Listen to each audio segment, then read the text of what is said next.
கர்த்தருக்கே கனமும் மகிமையும் உண்டாவதாக. மகிழ்ச்சியாக ஓய்வு நாளிலே தேவனுடைய சமூகத்திலே வந்திருக்கிற ஒவ்வொருவரையும் கர்த்தர் இயேசு கிறிஸ்து நாமத்தினால் வாழ்த்தி வரவேற்று கொள்கிறேன். இந்த நாளிலே தேவனுடைய செய்தியை அழைப்பதற்காக ஒரு சிறிய ஜெபத்தை ஏற்படும். கிருபையில் கர்த்தாவே, இந்த நாளின் வேத வாக்கியங்களே தேவன் எங்களுக்கு ஆண்டவரே படிக்கும் பொழுது ஆண்டவர்களை உதவி செய்ய வேண்டுமாச்சு. இந்த வசனங்கள் ஒவ்வொரு வசனங்களும் எங்களுக்கு ஆண்டவரை கிருபையை தர வேண்டுமாய் கர்த்தர் இயேசுவின் பெயரால் சொல்லி நல்ல பிதாவே.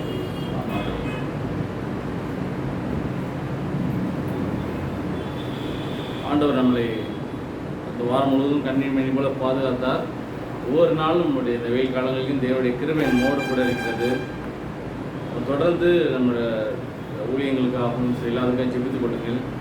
இந்த நாளிலே நாவு என்ற தலைப்பின் கீழாக ஒரு செய்தியை இந்த நாளிலே உங்கள் முன்பாக நான் பகிர்ந்து கொள்கிறேன். நம்ம வாழ்க்கையில் மனிதர்களுக்கு அதிகமான பிரச்சனை கொடுப்பது எதுதான்? நாவு தான். நாவு தான் மனிதர்களுக்கு பிரச்சனையை கொடுக்கிறதாக இருக்கிறது. ஒரு துறவியார் இருந்தார். அவரை காண்பதற்காக அவருக்கு கீழாக பணிபுரிய 4 மனிதர்கள் அவருக்கு வந்தார்கள். நான் உங்களோடு கூட இருந்து உங்களோடு கூட நானும் துறவியாக வேண்டும், அதற்கு எங்கள் 4 பேரையும் நீங்கள் சிஷியராக ஏற்றுக்கொள்ளுங்கள் என்று அவர் இந்த 4 பேரும் துறவியாரிடம் சொன்னார்கள். அவர் சரி, நான் ஒரு சின்ன பரீட்சையை உங்களுக்கு வைக்கிறேன், அந்த பரீட்சையில் நீங்கள் ஜெயித்து விட்டால் உங்களை நான் ஏற்றுக்கொள்கிறேன் என்று அவர் சொன்னார். அது என்ன பரீட்சை என்றால், அந்த 4 பேரையும் ஒரு ரூம்லேயே இருக்க சொன்னார். இந்த மாதிரி ரூம்லேயே இருக்க வைத்துட்டு லைட் எல்லாத்தையும் ஆஃப் பண்ணி விட்டு ஒரு பெரிய விளக்கை அங்கே கொளுத்தி வைத்தார். ஒரு விளக்கை அங்கே கொளுத்தி வைத்து விட்டு, நீங்கள் காலையிலேருந்து இப்போ காலையில் ஆகிட்டு சாயங்காலம் மாலை வரை நீங்கள் பேசவே கூடாது. 4 பேரும் ஒரு வார்த்தை கூட பேசக்கூடாது, அமைதியாக உட்கார்ந்துருக்க வேண்டும் என்று, அதுதான் என்னுடைய கட்டளை. அதை நீங்கள் மீறக்கூடாது என்று அவர் சொன்னார். அவர்களும் காலையிலிருந்து உட்கார்ந்து அமைதியாகவே இருக்கிறார்கள். காலையானது, மதியமானது, அப்படியே பொழுது சாய போகிறது, இருட்டுகிற சமயம். ஆல்ரெடி அவங்க இருளான பகுதியில் தான் இருக்கிறார்கள். விளக்கானது என்ன ஆகிறது? எண்ணெய் கொஞ்சம் கொஞ்சமாக குறைய ஆரம்பிக்கிறது. விளக்கானது எண்ணெய் குறைய ஆகிக்கும் பொழுது என்ன ஆகுது? இருள் கொஞ்சம் வர ஆரம்பிக்கிறது. அப்பொழுது ஒருவர் சொன்னார், என்ன சொன்னார்? இந்த யாராவது ஒருவர் நம்ம எண்ணெயை ஊற்றுங்கள், அந்த விளக்கிலே கொஞ்சம் எண்ணெயை ஊற்றுங்கள் என்று அவர் பேச ஆரம்பித்தார். 2வது மனிதன் அவர் என்ன செய்தார் என்றால், அவர் என்ன சொன்னார்? நீ கட்டளையை மீறிவிட்டாய், துறவியார் சொன்ன அந்த கட்டளையை நீ மீறிவிட்டாய் என்று அவர் சொன்னார். 3வது ஒருத்தர் அவர் என்ன சொல்கிறார்?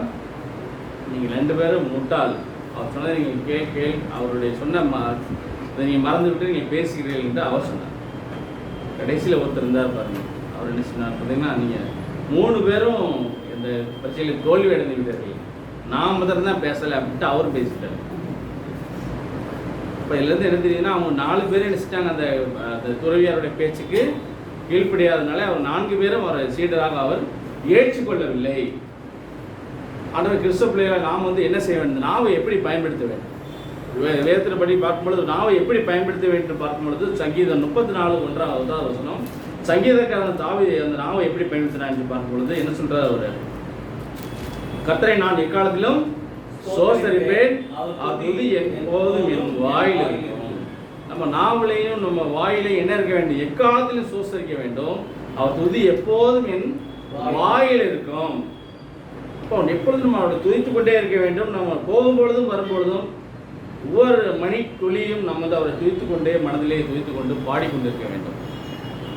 இப்போ நீதிமொழிகள் 21ஆம் அதிகாரம் 23ஆம் வசனம். நீதிமொழிகள் 21ஆம் அதிகாரம் 23ஆம் வசனம். தன் நாவையும் காக்கிறவன் தன் ஆத்மாவை இடுக்கண்களுக்கு விலக்கி காக்கிறான். தன் வாயையும் தன் நாவையும் காக்கிறவன் தன் ஆத்மாக்களுக்கு இடுக்கண்களுக்கு, இந்த பிரச்சனைகளுக்கு இதெல்லாம் விலக்கி அவன் காக்கிறான். பேசாமல் இருந்தாலும் என்ன, எல்லா பிரச்சனைகளும் சரியாகிவிடும். இப்போ ஒருவர் பேசினார். யாரு? இப்போ வளையற்பாட்டில் ஒருவர் பேசிக்கொண்டே இருந்தார். கோலியாத் எதனால தான் நான் மறித்து போனான்? எதற்காக அவன் மறித்து போனான் என்று பார்க்கும்பொழுது 1 சாமுவேல் 17ஆம் அதிகாரம், 1 சாமுவேல் 17ஆம் அதிகாரம். அவன் என்ன செய்கிறான்? அவனுடைய பேச்சில் என்ன இருக்கிறது? கர்வம் இருந்தது. 17ஆம் அதிகாரம் 4ஆம் வசனம்.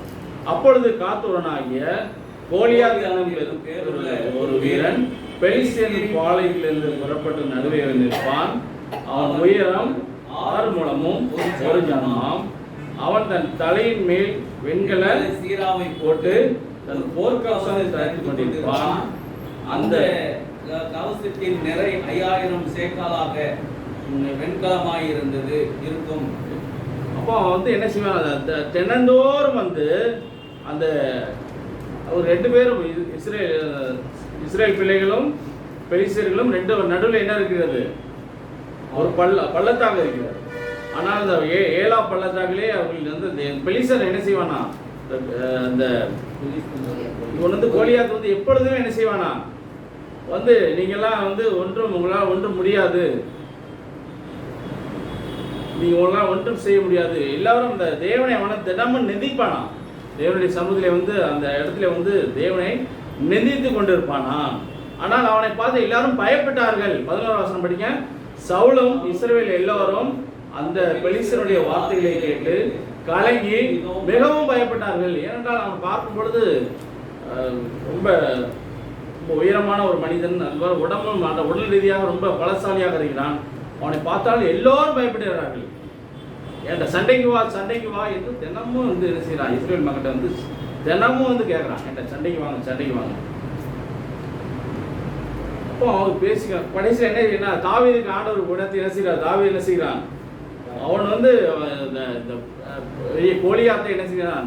கர்த்தர் அவனோடு இருந்ததுனாலே நான் போகிறேன் யுத்தத்துக்கு என்று அவன் முன்பாக வந்தான். என்ன செய்கிறான்? அவன் முன்பாக வருவதை பார்க்க முடிகிறது.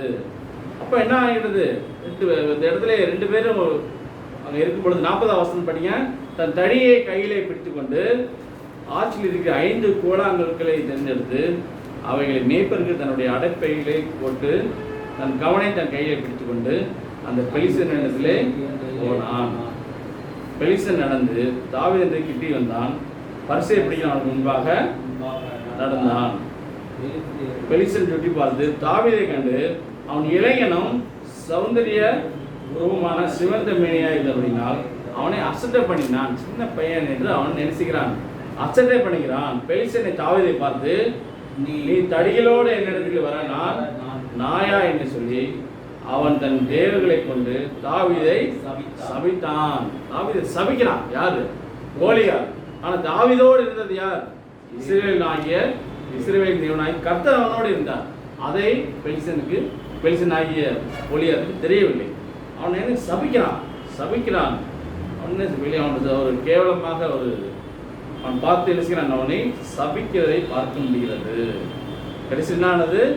அவனுடைய கையினாலே நினைச்சுகிறான் வீழ்ந்து போவதை பார்க்க முடிகிறது. அதற்கு தாவீது பெலிஸ்தனை நோக்கி, நீ பெட்டகத்தோடும் ஈட்டியோடும் கேடகத்தோடும் என்னிடத்தில் வருகிறாய். நானே நீ நிந்தித்த இஸ்ரவேலின் தேவனாகிய சேனைகளுடைய கர்த்தரின் நாமத்தினாலே உன்னிடத்திலே வருகிறேன். பாருங்க, அப்போ அவன் தினமும் நெந்திக்கிறான். இஸ்ரவேலின் தேவனை அவன் நெந்திக்கிறான். அவனுக்கு என்ன, அவனுடைய எண்ணம் என்னவென்றால், நம்ம உடல் ரீதியாக நான் பலசாலியாக இருக்கிறேன், இவன் சிறு பையனாக நிற்கிறான். அவன் உடை என்ன செய்யவில்லை. ராணுவ அந்த சண்டைக்குள்ளே போர் ஆயுதங்களை கூட அவன் உடலிலே பொருத்தி கொள்ளவில்லை. அவன் செய்தது என்னெல்லாம் 5 கூழாங்களை எடுத்துக்கொண்டு தான் அவன் சண்டைக்கு வருகிறான். 5 கூழாங்கள் ஆற்றுக்கு 5 கூழாங்களை எடுத்துக்கொண்டு அவன் நடப்பிலே போட்டு அதை கொண்டு தான் வருகிறான். ஆனால் இவனோ எல்லா உடைகளையும் பொருத்தி கொண்டு பெரிய வருகிறான். அதான் அவன் இவன் இஸ்ரவேல் தேவனை நிந்திக்கிறான், தாவீதை நிந்திக்கிறான். நீ நான் என்ன செய்கிறான்? நான் நாயா என்று அவன் அப்படி கேவலமாக பேசுகிறான், சபிக்கவும் செய்கிறான். இப்படியே நடந்து கொண்டிருக்கும் பொழுது அவன் யோசிக்கிறான், இஸ்ரவேலின் தேவனாகிய கர்த்தரின் நாமத்தினால இந்த நாளில் அதுக்கு கண்டிப்பாக என்னுடைய ஆண்டவர் என்ன செய்வார்? அவனுக்கு விடுதலை கொடுத்து என்ன செய்கிறார்? அந்த 48 வசனத்தை படிங்க. அப்பொழுது அந்த பெலிஸ்தியன் எழும்பி தாவீதுக்கு எதிராக திட்டு வருகையில் தாவீது தீவிரமாய் அந்த சேனைக்கும் அந்த பெலிஸ்தியருக்கும் எதிராக ஓடி தன் கையை அடைப்பத்திலே போட்டு அதிலிருந்து ஒரு கல்லை எடுத்து கவனியிலே வைத்து சுற்றி பெலிஸ்தனுடைய நெற்றியிலே படை எறிந்தான். அந்த கல் அவன் நெற்றியில் பதிந்து போனதினால் அவன் தரையிலே முகம் கூப்புற விழுந்தான். இவ்விதமாக தாவீது ஒரு கவனினாலும் ஒரு கல்லினாலும் பெலிஸ்தனை மேற்கொண்டு அவனை மடங்கடித்து அவனை கொன்று போட்டான். தாவீதின் கை பட்டயம் இல்லாதிருந்தது. தாவீது என்ன இல்லை, ஒரு பட்டயம் இல்லை, ஒரு கோல் ஒன்றுமே இல்லை, போருக்கு செல்ல வேண்டிய ஒரு ஆயுதமும் இல்லை, ஒரே ஒரு கல். எத்தனை கல்? 5 கூழாங்கலை கொண்டுதான் கோலியாத்துக்கு முன்பாக செல்கிறான். ஆனால் அவனுடைய பெருமை பேச்சும் அவனுடைய ஆணவ பேச்சும் என்னானது? அந்த சிறு பையனை கையிலே அவன் அடிபட்டு என்ன பண்ணான்? இறந்து போனான். ஏனென்றால் இஸ்ரவேல் தேவனை அவன் நிந்தித்தான். தாவீது அவனை மனங்கடித்து போட்டான். ஒரே ஒரு கல்லை எரிந்தான். நெச்சிலைப்பட்டு எரிந்து அவன் மூங்குப்புற விழுந்து கடைசியில் அவனுடைய பட்டயத்தை எடுத்து அவனே கொண்டு போட்டான். அவன் கையிலே ஒரு பட்டயம் இல்லை. இந்த வாயினால தான் யார் இறந்து போனது? கோலியாத் இறந்து போனது. ஆனால் அவன் அமைதியாக இருந்தால் அவன் அந்த நாளிலே நாம் தான் செய்தி நம்பிக்கை இருந்தது. ஆனால் தேவன் ஒரு சிறு பையனை கொண்டு அவன் தோற்று போனான். கர்த்தர் அவனுக்கு ஜெயத்தை கொடுத்தார். கிறிஸ்துவுக்கு பெரிய ஆண்டவர் நம்பி இருக்கிற பிள்ளைகளை கண்டிப்பாக இந்த சம்பவமானது ஒரு கிறிஸ்தவ பிள்ளைகளுக்கு ஒரு நம்பிக்கை கொடுக்கிறவர். ஆண்டவர் நம்பி எந்த காரியங்களும் செய்தாலும் சரி, அவருடைய பிள்ளைகளை ஒரு நாளும் அவர் என்ன செய்ய மாட்டார், கைவிட மாட்டார். அதே மாதிரி அந்த பாவம் வந்தது இதனால தான், இந்த உலகத்திலே பாவம் வந்தது இதனால தான், பேச்சில் தான் பாவம். பாம்பு என்ன செய்கிறார்? பாம்பு என்ன செய்யுது? அந்த ஏதேன் தோட்டத்தில் பேசினதால தான் என்ன வந்தது? ஆதியாகமம் 3ஆம் அதிகாரம் 1ஆம் வசனம். ஆதியாகமம் 3ஆம் அதிகாரம் 1ஆம் வசனம். ஆதியாகமம் 3ஆம் அதிகாரம் 1ஆம் வசனம். தேவனாகிய கர்த்தர் சகல காட்டு ஜீவன்களை பார்க்கிலும் சர்ப்பமானது தந்திரமுள்ளதாக இருந்து அது ஸ்திரீயை நோக்கி, நீங்கள் தோட்டத்தில் உள்ள சகல கனியை புசிக்க வேண்டாம் என்று தேவன் சொன்னது உண்டோ என்றது. ஸ்திரீ சர்ப்பத்தை பார்த்து, நாங்கள் தோட்டத்தில் உள்ள விருட்சங்களின் கனியை புசிக்கலாம், ஆனாலும் தோட்டத்தில் நடுவில் இருக்கிற விருட்சத்தின் கனியை குறித்து தேவன் நீங்கள் சாகாதபடிக்கு அதை புசிக்கவும் அதை தொடவும் கூடாது என்று சொன்னார் என்றார். பார்த்தீங்களா? 6ஆம் வசனம். அந்த பாம்பு என்ன செய்கிறது? பேசுகிறது. சிறியானவர்கள் பேசி, அந்த விருட்சம் புசிப்புக்கு நல்லதும் பார்வைக்கு இன்பமும் புத்தியை தெளிவிக்கிறதுக்கு இச்சிக்கப்படத்தக்க விருட்சமாய் இருக்கிறது என்று கண்டு அதன் கனியை பறித்து புசித்து தன் புருஷனுக்கு கொடுத்தால் அவனும் புசித்தான். பார்த்தீங்களா? இப்போ அந்த பாம்பு பேசி என்ன செய்கிறது? பேசி என்ன செய்யுது? அவரை ஏவாளை என்ன செய்கிறது? ஏவாளோட மனமே மாறி கடைசியில் என்ன ஆனது? அதை பறித்து, அந்த பழத்தை பறித்து, கனியை பறித்து புசித்து தன் புருஷனுக்கும் கொடுத்தால் அவனும் புசித்தான் என்று பாருங்கள். இப்போ அந்த பாவம் வந்தது என்ன காரணம்? இந்த பேச்சினால், நாவுனால தான் அந்த பாவமும் உலகத்திலே வந்தது. அந்த பாவத்தினால் என்ன ஆனது? பூமியிலே மரணமும் வந்தது. அப்போ அந்த சமூகத்திலே பார்க்கும்பொழுது அந்த பேச்சினால் தான் என்ன ஆனது? பாவம் பூமியிலே வந்தது. நாவினால தான். பாம்பு எப்படி இருக்கு பார்த்தீங்கன்னா, பாம்புக்கு நாக்கு எப்படி இருக்குது? பாம்புக்கு நாக்கு 2 இருக்கும். ரெட் கலரில் ஒன்று, அதான் அது நான் 2 வடிவமாக 2 தான் இருக்கும். அதில் தான் பேச ஆரம்பிக்குது. அதை வச்சு பார்த்தீங்கன்னா அந்த கடைசி என்ன ஆனது? அவர்கள் அந்த பாவம் உலகத்துக்கு வருவதற்கு அந்த பேச்சு தான் ஒரு காரணமாக இருந்தது. யோபு 1ஆம் அதிகாரம் 5ஆம் வசனம். யோபு 1ஆம் அதிகாரம் 5ஆம் வசனம். யோபு 1ஆம் அதிகாரம் 5ஆம் வசனம்.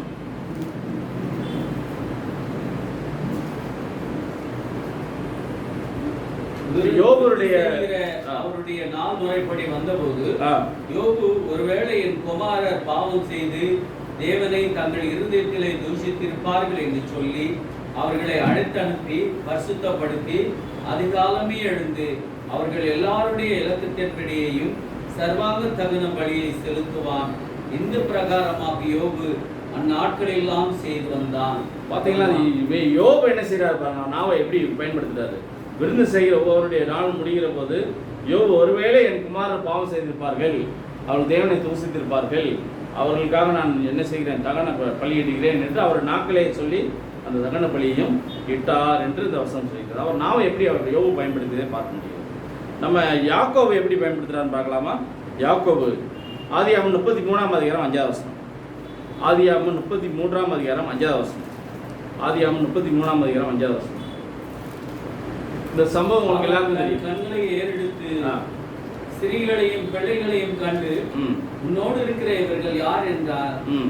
அதற்கு அவன், தேவன் உமது அடியாளுக்கு அருண பிள்ளைகள் என்றான். ம். அப்போது பணிவிடைக்காரிகளும் அவர்கள் பிள்ளைகளும் சேர்ந்து வந்து வணங்கினார்கள். லேயாலும் அவள் பிள்ளைகளும் சேர்ந்து வந்து வணங்கினார்கள். ம். பின்பு யோசேப்பும் ராகேலும் சேர்ந்து வந்து வணங்கினார்கள். பார்த்தீங்களா? இப்போ அந்த சம்பவம் எல்லாருமே தெரிஞ்ச சம்பவம் தான். யாக்கோவுக்கும் யாருக்கும் பிரச்சனை, அவருடைய சகோதரருக்கும் பிரச்சனை. பிரச்சனை யாரால வந்தது? யாக்கோபனால தான் வந்தது. அவர் தான் ஏமாற்றி விட்டு போனது. ஆனால் அந்த சம்பவத்தில் இந்த சம்பவங்கள் எல்லாம் முடிந்து விட்டது. முடிந்து யாக்கோவும் என்ன செய்கிறார்? ஏமாற்றி விட்டு 2 சேஷபத்தை பார்த்து ஏமாற்றி விட்டு செஞ்சார். வேற அப்பாட்ட இருந்து ஆசீர்வாதத்தை வாங்கி கொண்டார். 2மே வாங்கி கொண்டார். காலங்கள் கடந்தது. காலங்கள் கடந்து விட்டது. அதிக நாட்கள் ஆகிவிட்டது. அப்பொழுது மறுபடியுமாக தன்னுடைய சொந்த ஊருக்கு வர வேண்டும் என்று யாக்கோபு நினைக்கிறார். நம்ம இடத்துக்கு போய் நம்ம ஊருக்கே போயிடலாம் அப்படின்ட்டு நினைக்கிறார். அதற்கு முன்பாகவே அவர் என்ன செய்கிறார்? லேயாலையும் கல்யாணம் பண்ணிவிட்டார், திருமணம் செய்து விட்டார். ராகேலையும் திருமணம் செய்து விட்டார். அப்போ எல்லாம் சொந்த ஊருக்கு போகலாம் அப்படின்ட்டு அவர் என்ன செய்கிறார்? அவர் முன்பாக வருவதை பார்க்க முடியுது. 2வது வசனம் படிங்க. பணிவிடைக்காரிகளையும் அவர்கள் பிள்ளைகளையும் முதலிலும், லேயாலையும் அவள் பிள்ளைகளையும் இடையிலும், ராகேலையும் யோசேப்பையும் கடையிலையும் இருந்தான். பாருங்க எவ்வளோ ஒரு ஞானமாக செய்கிறான் பாருங்க. பணிவிடைக்காரிகளை முன்னாடி அனுப்பி, பிள்ளைகளை அதுக்கு பின்ன அவங்க பின்னாடி அனுப்பி, 2வது வந்து லேயாலையும் அனுப்பி, அவருடைய பிள்ளைகளையும் அனுப்பிட்டு, அதற்கு பின்பாக ராகேலையும் யோசேப்பு எல்லாத்தையும் அப்படி கொஞ்சம் கொஞ்சமாக அனுப்புகிறான். ஏனென்றால் அவனுடைய என்னவென்றால், நம்முடைய அண்ணன் நம்மளை அன்னியம் மேலே கோபமாக இருப்பார், நம்ம அவருடைய சொத்துக்கள் எல்லாத்தையும் அபகரித்து செஞ்சு விட்டோமே, சேஷபுத்திர பாகம் ஆசீர்வாதம் எல்லாத்தையும் கொண்டு போயிட்டோமே, கண்டிப்பாக அவர் நம்மள கோபமாக இருப்பான்னு அவருடைய எண்ணங்கள்லாம் அப்படி தான் இருந்தது.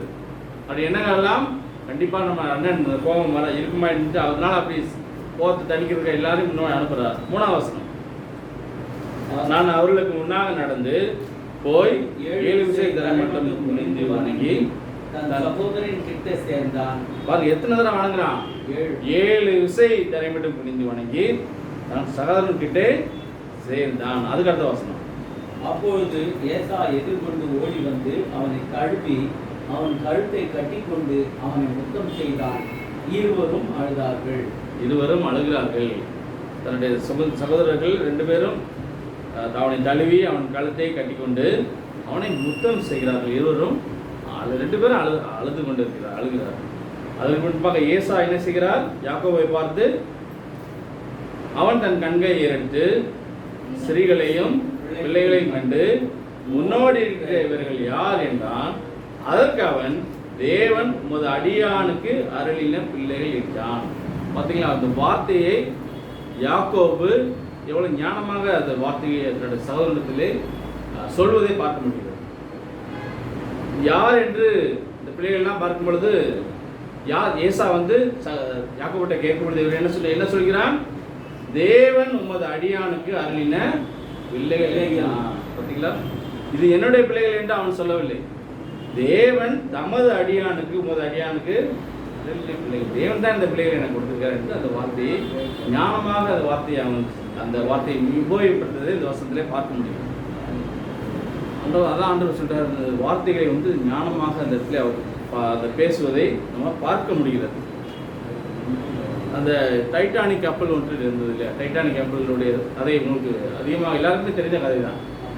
அந்த டைட்டானிக் கப்பல் செய்து முடித்த அந்த போதுக்கு முன்பாக அந்த மாலுமி அந்த கப்பலை பண்ணின என்ன சொன்னார்?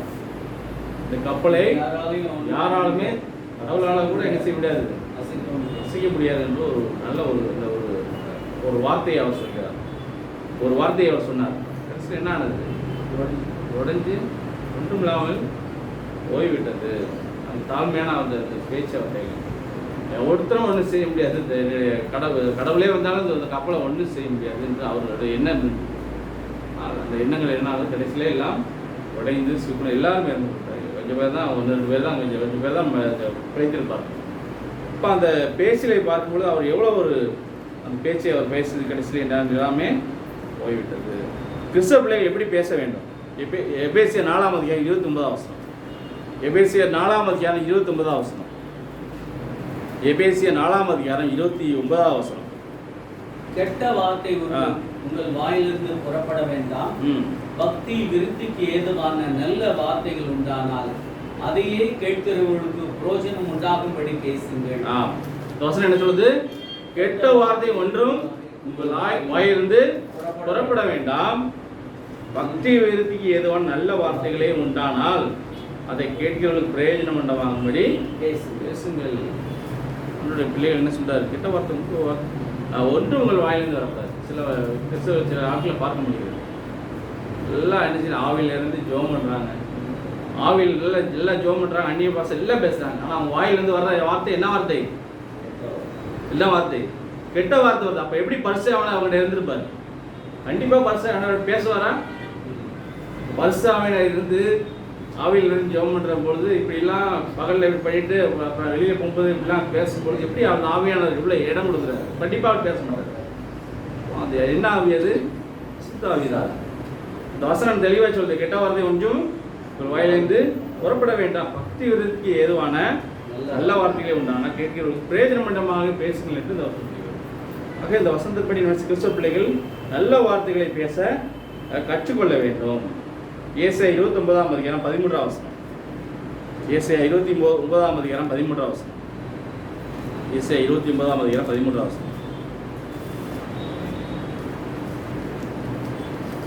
இந்த ஜனங்கள் தங்கள் வாயினால் என்னிடத்திலே சேர்ந்து தங்கள் உதடுகளினால் என்னை கனப்படுகிறார்கள். அவர்கள் இருதயமோ எனக்கு தூரமாய் விலகி இருக்கிறது. அவர்கள் எனக்கு பயப்படுகிற பயம் மனுஷராலே போதிக்கப்பட்ட கற்பனையாய் இருக்கிறது.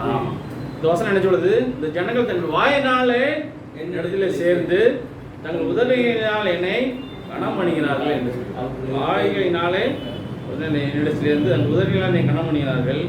அவர் இருதயம் எனக்கு தூரமாக இருக்கிறது. அவர்கள் எனக்கு பயப்படுகிற பயம் மனுஷராலே போதிக்கப்பட்ட கற்பனையாக மனுஷரால் போதிக்கப்பட்ட கற்பனையை தான் அவர்கள் நினைக்கிறார்கள். அப்படித்தான் பயன்படுத்தி கொண்டு வருகிறார்கள். தேவனுடைய கற்பனை அவர்கள் கடைப்பிடிக்கவில்லை. தேவனுடைய கற்பனை என்ன சொல்கிறது? 10 கடலில் ஒரு கடல் என்ன கடலை ஓய்னாலே வருஷமாக ஆசிரிக்க நினைப்பாயாக என்று வேதம் தெளிவாக சொல்கிறது. இன்னைக்கு எல்லாரும் புனித வெளியை கொண்டாடிப்பார்கள். நாளை அப்போ புனித வெளியை கொண்டாடிப்பார் என்றால் சனிக்கிழமை தான் அவர் என்ன வைக்கிறார்கள்? அவரை தூக்கி கொண்டு கலையிலே வைக்கிறார்கள். ஞாயிற்றுக்கிழமை அவர் உயிரோடு எழுந்தார். அப்பொழுது இந்த இடப்பட்ட நாள் தான் என்ன நாள்? ஓய்வு நாள். அப்போ இந்த பிள்ளைகள் அவர்களுக்கு தெரிந்ததை நினைக்கிறார்கள். சில பிள்ளைகள் இதுதான் ஞாயிற்றுக்கிழமை சென்று இது தேவனுடைய இதுதான் இதனுடைய ஓய்வு நாள் என்று ஞாயிற்றுக்கிழமை சொல்கிற ஆட்களும் மைக்கில் சொல்கிற ஆட்களும் இருக்கிறார்கள். எப்படி அது சாத்தியமாகுது? அதான் சொல்ல தன் உதவியினால் என்னை கனம் பண்ணுகிறார்கள். அவர் இருதயமோ எனக்கு தூரமாக இருக்கிறது. அவர்கள் எனக்கு பயப்படுகிற பயம் மனுஷராலே போதிக்கப்பட்ட கற்பனையாக மனுஷர்கள் மாற்றி விட்டார்கள். சனிக்கிழமையிலிருந்து ஞாயிற்றுக்கிழமையாக கற்பனையை மாற்றி விட்டார்கள். அதுதான் எல்லாரும் என்ன செய்கிறார்கள்? ஓய்கிறார்கள். நமக்கு என்ன செய்ய வேண்டும்? வேதத்தை படிக்க வேண்டும். வேதத்தை படித்து தெரிந்து கொள்ள வேண்டும். யார் சொன்னாலும் கேட்கலாமா? நான் சொன்னால் கூட என்ன செய்யக்கூடாது? கேட்கக்கூடாது.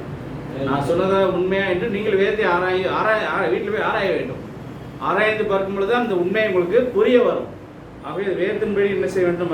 வேதத்தின்படியே நம்ம என்ன செய்ய வேண்டும்? பேச பழகிக்கொள்ள வேண்டும். நீதிமொழிகள் 31ஆம் அதிகாரம் 8ஆம் வசனம். நீதிமொழிகள் 31ஆம் அதிகாரம் 8ஆம் வசனம். நீதிமொழிகள் 31ஆம் அதிகாரம் 8ஆம் வசனம். ஊமையனுக்காகவும் திக்கற்றவர்களுடைய எல்லாருடைய நியாயத்துக்காகவும் உன் வாயை தர. நம்ம வாயை எதுக்காக திறக்க வேண்டுமா? ஊமையனுக்காகவும் திக்கற்றவர்களுடைய நியாயத்துக்காகவும் உன் வாயை தர. இதுக்காகத்தான் திறக்க வேண்டும். என்ன செய்ய வேண்டும்?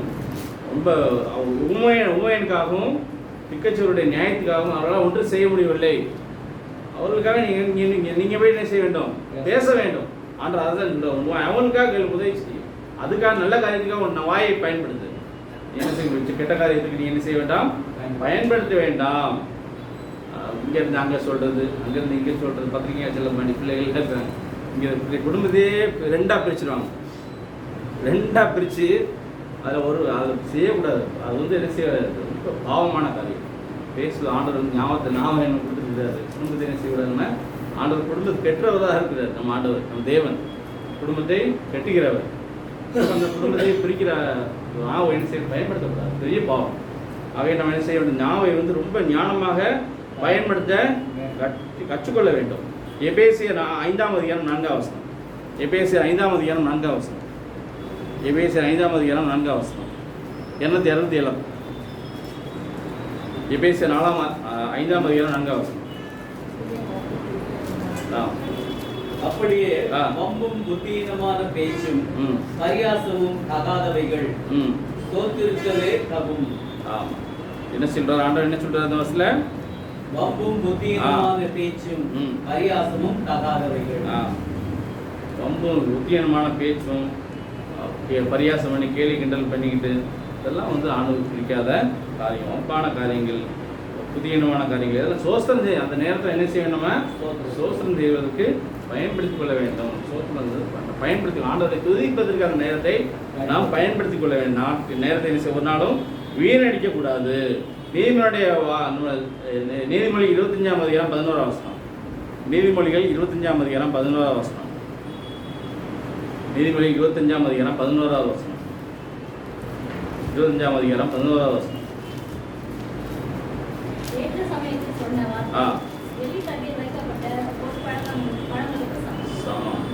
ஏற்ற சமயத்திலே சொல்லப்பட்ட வார்த்தை வெள்ளித்தட்டிலே வைக்கப்பட்ட பொற்பழங்களுக்கு சமம். ஏற்ற காலத்தில் சில பெரியவர்கள் நமக்கு சில நல்ல காரியங்களை சொல்லிக் கொடுக்குறாங்களா, அதை என்ன செய்ய வேண்டும்? அந்த காரியங்களை அந்த வார்த்தைகளை ஏற்றுக்கொள்ள வேண்டும். அதை உடனே இவர்கள் சொல்லிவிட்டாங்க நான் ஏன் கேட்கணும் அப்படின்னு அந்த விரண்டாவாதம் என்ன செய்யக்கூடாது? இருக்கக்கூடாது.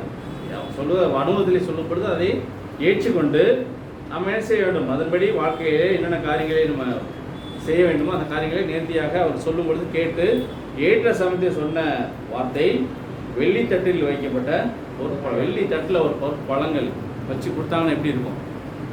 அந்த மாதிரி அவர்கள் சொல்கிற வார்த்தைகளை ஏற்றுக்கொள்ள வேண்டும். நல்ல காரியங்களை மாற்றணும். நல்ல காரியங்களை கண்டிப்பாக நீங்கள் என்ன செய்ய ஏற்றுக்கொண்டு அதன்படி உங்கள் வாழ்க்கையை மாற்றிக்கொள்ள வேண்டும். நீதிமொழிகள் 10ஆம் அதிகாரம் 11ஆம் வசனம். நீதிமொழிகள் 10ஆம் அதிகாரம் 11ஆம் வசனம். நீதிமொழிகள் 10ஆம் அதிகாரம் 11ஆம் வசனம்.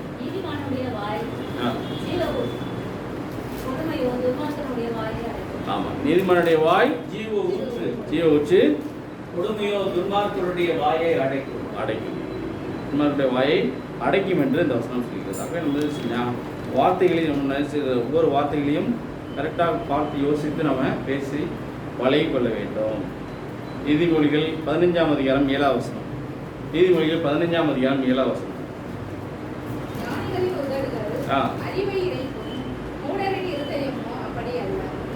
ஞானிகளின் உதடுகள் அறிவை இறைக்கும், மூடர் இருதயமோ அப்படி அல்ல. ஞானிகளாக இருக்கிற பிள்ளைகள் என்ன செய்யுது? ஞானம் அதிகமாக வேண்டும் என்றால் எதைத்தான் படிக்க வேண்டும்?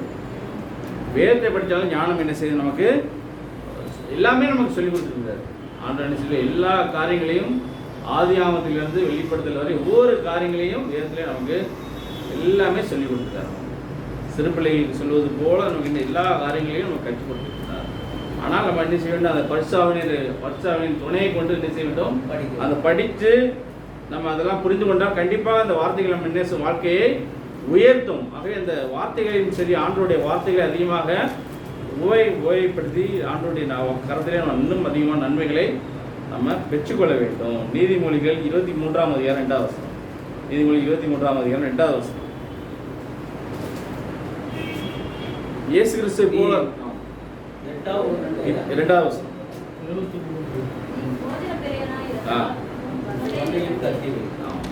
நாக்கு என்ன செய்யுமா? போஜன பிரிந்தா உன் தொண்டையிலே கத்தியை வை. ரொம்ப என்ன செய்யணும்? போஜன பிரியன்னா சாப்பாட்டு ஆசை. பார்த்துக்கீங்க, சில மனிதர்கள் பார்த்தீங்கன்னா விதவிதமாக சாப்பிடணும்னு ஆசைப்படுறாங்க. இங்கே இருந்தால் இங்கே நல்ல வயிறு ரொம்பி இருக்கும், ஆனாலும் கொடுத்தா மறுபடியும் சாப்பிடுவாங்க. அது என்ன செய்ய? போஜன பிரியம் இருந்தால் உன் தொண்டையிலே கத்தி வை. அந்த நாக்கு என்ன செய்யக்கூடாது? நாக்கு தான் எல்லாத்துக்கும் காரணம். நாக்கு பேச்சிலும் சரி எல்லாத்துக்கும் சரி, சாப்பாடில் கூட நாக்கை என்ன செய்ய வேண்டும்? ருசி இல்லை பொருட்கள் எல்லாம் என்ன தான் வருது? ரொம்ப ருசியான பொருட்கள்லாம் ஏதோ கலந்துடுறாங்க இல்லையா? அப்போ அந்த பொருட்கள்லாம் உடம்புக்கு என்னது? நமக்கு ஆரோக்கியம் ஆனதல்ல. ருசி இல்லாத பொருட்கள் அதுதான் நமக்கு ஆரோக்கியமானது. ரொம்ப ருசியாக கொடுக்குறாங்கன்னா அதில் என்னென்ன கலக்கிறாங்கன்னு அர்த்தம். கெமிக்கல் சரி அஜினமோட்டோ மாதிரி ரொம்ப காரியங்களை சேர்த்து என்ன செய்கிறார்கள்? நமக்கு கொடுக்குறார்கள். இப்போ ருசி இல்லாத அந்த சாப்பாட்டு போஜன பிரியாணி தொண்டையிலே கத்தியெல்லாம் வச்சுருவாங்க. நம்ம கண்டிப்பாக வைப்பாங்களா வைக்க மாட்டாங்க. கண்டிப்பாக டாக்டர் வைக்கிறது முன்னாடி என்ன செய்யணும், நம்மளே திருத்திக் கொள்ள வேண்டும். எல்லாமே நமக்கு ஆண்டவர் நமக்கு ஞானத்தை கொடுத்திருக்கிறார். ஆகவே என்ன செய்யணும், ஒவ்வொரு காரியங்களையும் ஞானமாக நம்ம செயல்பட வேண்டும். ஞானமாக செயல்படும்போது கண்டிப்பாக நமக்கு ஆண்டவர் என்ன செய்வார், கிருபைகளை நமக்கு அருளுவார். நீதிமொழிகள் 15ஆம் அதிகாரம் 7ஆம் வசனம். நீதிமொழிகள் 15ஆம் அதிகாரம் 7ஆம் வசனம்.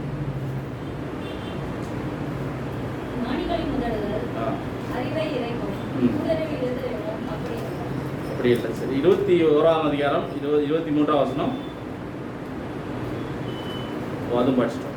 ஆகவே இந்த ஒரு வசனம் எழுதி வச்சு அது வாயை தன் நாவையும் காக்கிறவன் தன் ஆத்துமாவை இழுக்கண்களுக்கு விலக்கி காக்கிறான். சரி, நீதிமொழிகள் 16:24 படிக்கும். இந்த வசனம் தான் எதிர்பார்த்தேன். நீதிமொழிகள் 16ஆம் அதிகாரம் 24ஆம் வசனம். நீதிமொழிகள் 16ஆம் அதிகாரம் 24ஆம் வசனம். இனிய சொற்கள் தேன்கூடு போல ஆத்துமாவுக்கு மதுரமும் எலும்புகளுக்கு ஔஷதமாகும். ஆமாம், நம்ம நாக்கு எப்படி பண்ணணும், இனிய சொற்கள் தேன்கூடு போல ஆத்மாவுக்கு மதுரமும். தேன்கூடு பார்த்துருக்கீங்களா? தேன்கூடுனா அந்த மதுரம் இனிப்பான பகுதி போல எலும்புகளுக்கு ஔஷதம். நல்ல வார்த்தைகளை இனிமையான சொற்களை பயன்படுத்தும் போது என்ன ஆகுது, வாழ்க்கையில் என்ன செய்வாங்க, சில மனிதர்கள் வருவார்கள்.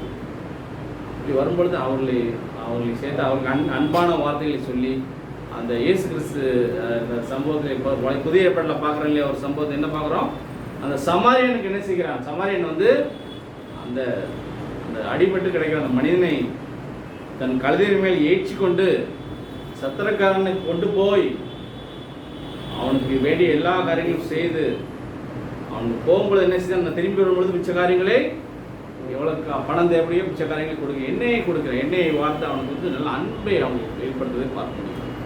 அப்போ அந்த இனிய சொற்கள் அதுபோல தான் அந்த மனிதன் அவனை கைவிட்டு செல்லவில்லை. அந்த சமாரியன் அவனை என்ன செய்ய, அன்பாக ஏற்றுக்கொண்டு அன்போடு நடத்தி கொண்டு அந்த சத்திரக்காயின் கையிலே கொடுத்து அவனை அந்த இனிய அவனுடைய வாழ்க்கையை மாறிக்கொண்டு அதான் அந்த வார்த்தைகளை இனிமையாக பேசும்பொழுது என்ன ஆகுது, நம்மளை பேசும்பொழுது ஒரு நம்ம என்ன செய்யணும், ஒரு கோபமான நடந்து கொள்ளும் பொழுது நாமும் என்ன செய்யணும், அதற்கு பதிலாக கோபப்படாமல் அவரோட அன்பாக பேசும் பொழுது அந்த பிரச்சனைகள் குடும்பங்களிலே எந்த பிரச்சனைகளும் சரி, சமுதாயத்தில் எந்த பிரச்சனைகளும் வராது. அதே நம்ம வார்த்தைகளை பார்த்து ஆண்டவர் நமக்கு கிருபையாக கொடுத்த ஒவ்வொரு உறுப்புகளையும் பயன்படுத்திக் கொள்வோம். ஆண்டவர் நம்ம கூட இருக்கிறார். ஆகவே நம்ம ஒவ்வொரு காரியங்களையும் ஞானமாக செய்வோம். ஏனென்றால் இந்த நாவு என்னது, ஒரு நெருப்பு போல. என்னானது, இது நெருப்பு போல என்று வேதம் சொல்கிறது. நாவும் நெருப்பு தான். யாக்கோபு 3ஆம் அதிகாரம் 8ஆம் வசனம். யாக்கோபு 3ஆம் அதிகாரம் 8ஆம் வசனம். யாக்கோபு 3ஆம் அதிகாரம் 8ஆம் வசனம்.